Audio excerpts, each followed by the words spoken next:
Hello students, welcome to Gautam की class. तो आज मैं बीए फर्स्ट सेमेस्टर वालों के लिए हिस्ट्री के क्वेश्चन पेपर का फुल सॉल्यूशन लेकर आया हूं, जो कि आपका एग्जाम होता है दिसंबर 2021 को। Ancient and early medieval India till 1206 AD, यह आपका दिसंबर 2021 को एग्जाम हुआ था। तो आज हम इस क्वेश्चन पेपर में पूछे गए सभी प्रश्नों के उत्तर देखेंगे। तो बने रहिए वीडियो के अंत तक। सभी क्वेश्चन आपके लिए इंपॉर्टेंट है, आपके एग्जाम में पूछे जा सकते हैं, क्योंकि प्रीवियस ईयर से आपके एग्जाम में क्वेश्चन जरूर रिपीट होकर आते हैं। तो आइए हम फटाफट से सभी क्वेश्चन का आंसर देख लेते हैं। सेक्शन ए में आपके अति लघु उत्तरीय प्रश्न पूछे जाते हैं, जिसमें आपको 5 प्रश्न दिए जाते हैं और सभी प्रश्न आपको करने होते हैं। यहाँ पर फर्स्ट क्वेश्चन आपके एग्जाम में पूछा गया था, पूर्व पाषाण काल के मानव के 2 प्रमुख व्यवसाय क्या थे। पूर्व पाषाण काल के मानव के 2 प्रमुख व्यवसाय थे। पहला था शिकार करना, दूसरा था कंदमूल एकत्रित करना। ये 2 व्यवसाय आप लिख सकते हैं। इसके बाद यहाँ पर नेक्स्ट है, त्रिपिटकों के बारे में लिखिए। इसका आंसर आप लिख सकते हैं, त्रिपिटक बौद्ध धर्म का प्रमुख ग्रंथ है। इसे सभी बौद्ध संप्रदाय मानते हैं। इस ग्रंथ में भगवान बुद्ध के उपदेश संग्रहित हैं। यह ग्रंथ पाली भाषा में लिखा गया है और विभिन्न भाषाओं में अनुवादित हुआ है। इस प्रकार से आप इसका आंसर लिख सकते हैं। इसके बाद नेक्स्ट क्वेश्चन है, प्रयाग प्रशस्ति किस सम्राट से संबंधित है। तो इसका आंसर आप लिख सकते हैं, यह गुप्त वंश के सम्राट समुद्रगुप्त से संबंधित है। इसके बाद नेक्स्ट यहाँ पर नालंदा विश्वविद्यालय, इसके बारे में आपको लिखना है। तो यहाँ पर आपको इसका आंसर लिखना है, नालंदा विश्वविद्यालय की स्थापना 450 ईस्वी में सम्राट कुमारगुप्त प्रथम द्वारा की गई थी। यह विश्व का पहला आवासीय विश्वविद्यालय था। यह विश्वविद्यालय प्राचीन भारत में उच्च शिक्षा का सर्वाधिक महत्वपूर्ण और विख्यात केंद्र था। इस विश्वविद्यालय को तक्षशिला के बाद विश्व का दूसरा सबसे प्राचीन विश्वविद्यालय माना जाता है। इस विश्वविद्यालय का अनुकरण करते हुए नई नालंदा यूनिवर्सिटी बिहार के राजगीर में बनाई गई। तो इस प्रकार से आप इसके बारे में लिख सकते हैं। इसके बाद यहाँ पर नेक्स्ट है, ब्रह्मचर्य आश्रम, आपको इसके बारे में लिखना है। इसका उत्तर हो जाएगा यहाँ पर, व्यक्ति के जीवन का प्रथम आश्रम ब्रह्मचर्य आश्रम है। तो जिस प्रकार से 4 आश्रम होते हैं, उनमें पहला आश्रम होता है ब्रह्मचर्य आश्रम। जीवन की इस अवस्था में ब्रह्मचारी यानी विद्यार्थी गुरुकुल के नियमों का पालन करते हुए ज्ञानार्जन करता था। विद्याध्ययन की समाप्ति के बाद गुरु से आज्ञा लेकर वह अपने घर लौट आता था। इस स्थिति को समावर्तन संस्कार कहा जाता था। इसके बाद व्यक्ति गृहस्थ आश्रम में प्रवेश करता था। तीसरा आश्रम होता है वानप्रस्थ आश्रम और चौथा आश्रम होता है संन्यास आश्रम। इसके बाद यहाँ पर आपका सेक्शन बी आ जाता है, जिसमें आपके लघु उत्तरीय प्रश्न पूछे जाते हैं। यहाँ पर आपको 3 प्रश्न देखने को मिलेंगे, जिसमें से आपको 2 प्रश्न करने अनिवार्य होते हैं। यहाँ पर क्वेश्चन नंबर 6 आपका पूछा गया था, प्राचीन भारत में स्त्रियों के धार्मिक अधिकारों की व्याख्या कीजिए। इसका आंसर हो जाएगा, प्राचीन भारत ऋग्वैदिक युग में स्त्रियों को वे समस्त धार्मिक अधिकार प्राप्त थे जो पुरुषों को प्राप्त थे। याज्ञिक और धार्मिक अनुष्ठानों में पति के साथ पत्नी की उपस्थिति अनिवार्य थी। पत्नी को स्वतंत्र रूप से भी यज्ञ के लिए अनुष्ठान करने का अधिकार था। कोई भी धार्मिक अनुष्ठान या यज्ञ हो, स्त्रियों की हिस्सेदारी के बिना पूरा नहीं समझा जाता था।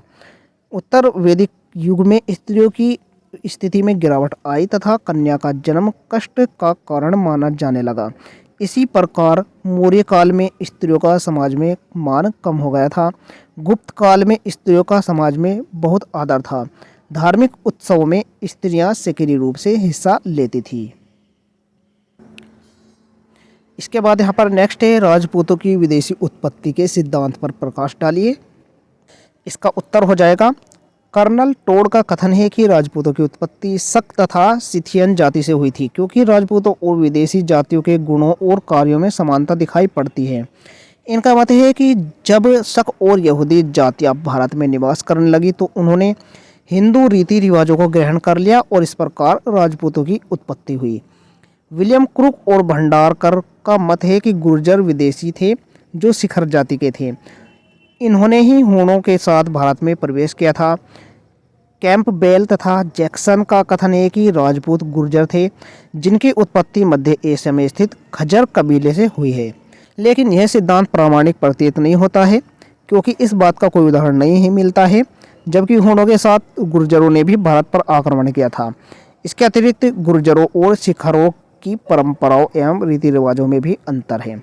तो इस प्रकार से कुछ सिद्धांत थे जो कि राजपूतों के विदेशियों से उत्पत्ति के सिद्धांत थे।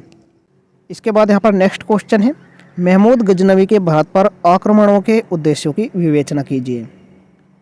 इसका उत्तर आप लिख सकते हैं, महमूद गजनवी के भारत पर आक्रमण करने के उद्देश्यों के विषय में विद्वानों में मतभेद है, यथापि उसके उद्देश्यों को निम्नलिखित प्रकार से व्यक्त किया जा सकता है। यहाँ पर कुछ टॉपिक हैं जिसे यहाँ पर पहला दिया गया है, मूर्ति पूजा का अंत। वह मूर्ति पूजा का अंत करना चाहता था। महमूद गजनवी इस्लाम धर्म का झंडा हर देश में फहराना अपना प्रमुख कर्तव्य समझता था। भारत एक मूर्ति पूजक देश है, अतः भारत में मूर्ति पूजा को समाप्त करने तथा यहाँ पर इस्लाम धर्म का प्रचार करने के उद्देश्य से उसने भारत पर बार बार आक्रमण किए। इसके बाद उसका दूसरा उद्देश्य था धन लूटना।